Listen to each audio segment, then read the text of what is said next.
देखो इमल, मैं तुम्हें पहले भी बता चुकी हूँ और आज आखिरी बार फिर कहूंगी, मैंने तुम्हारा घर बर्बाद नहीं किया। खुदा के लिए इतनी गलत फहमियां मत पालो अपनी बहन के लिए। गलत फहमी?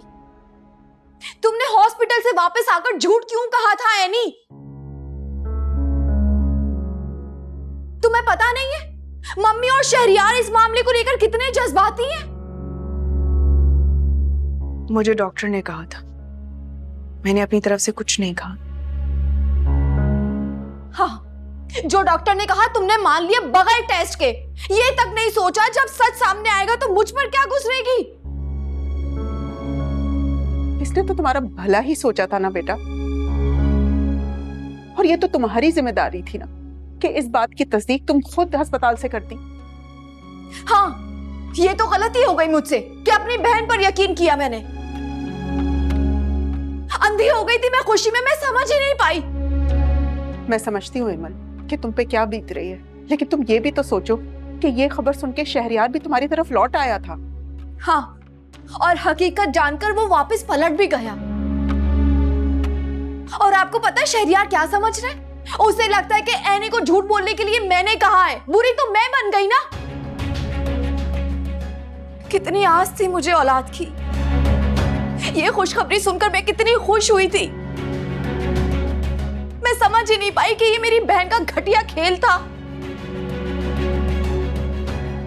इमल, मैं तुम्हें वसाहत दे चुकी हूँ। और वो रिपोर्ट, वो सच तुमने क्यों छुपाया सबसे जानबूझकर ना, ताकि मुझे सबकी नजरों में गिरा सको? ऐसा नहीं है भाभी। आंटी, उस वक्त मामला डिफरेंट थे। शहरियार भाई का इमल भाभी के साथ रवैया बहुत अच्छा था। अब मम्मी का रवैया भी तब्दील हो चुका था।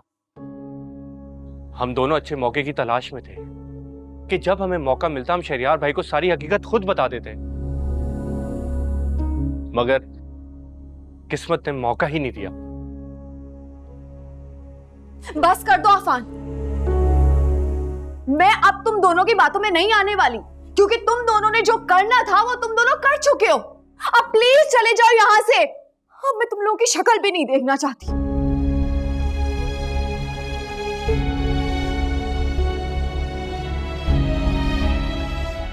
जाओ उसके पीछे, जाओ उसे देखो।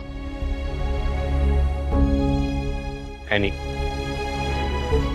इमल भाभी को समझने की कोशिश करो। उन पे पहाड़ टूटा है, वो ज़हनी सदमे में है और हमें उनकी बातों पे रिएक्ट नहीं करना चाहिए। और क्या करूं मैं अफान? ये सब बातें आखिर में कब तक सुनती रहूंगी? आखिर मैं भी तो इंसान हूं ना बाबा, मुझे भी तकलीफ होती। अच्छा नहीं लगता इस तरह बार बार बातें सुनना। मैं ये कब कह रहा हूं? मैं ये बात बिल्कुल समझ सकता हूं कि तुम्हें भी ये बात अच्छी नहीं लग रही। मैं तो बस तुम्हें समझाना चाहता हूं। यानी इमल इस वक्त बहुत परेशान है, इसलिए ऐसे बोल रही है। दरगुजर करो उसकी बातों को। बात और कोई नहीं है बाबा। औलाद ना होने की वजह से वो अपनी सोनी गोद का इल्जाम मुझ पर डाल रही है,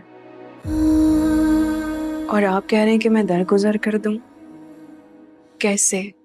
मैं मानता हूं बेटा, लेकिन इमल इस वक्त होशो हवास में नहीं है।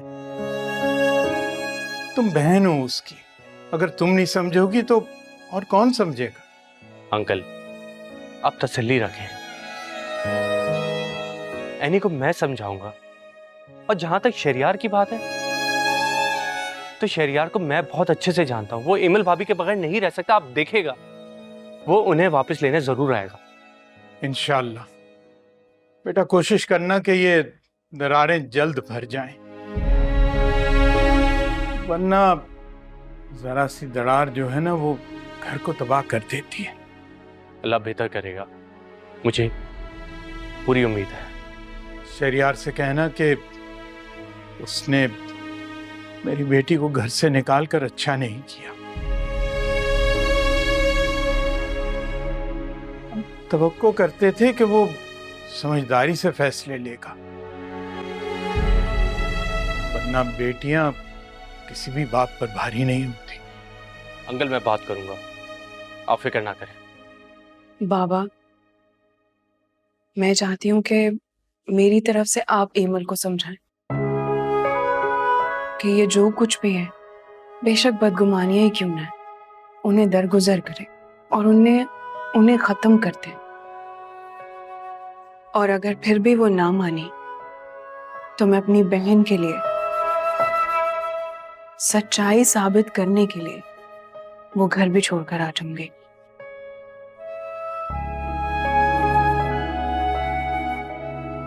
खुदा हाफिज। हाँ, बस।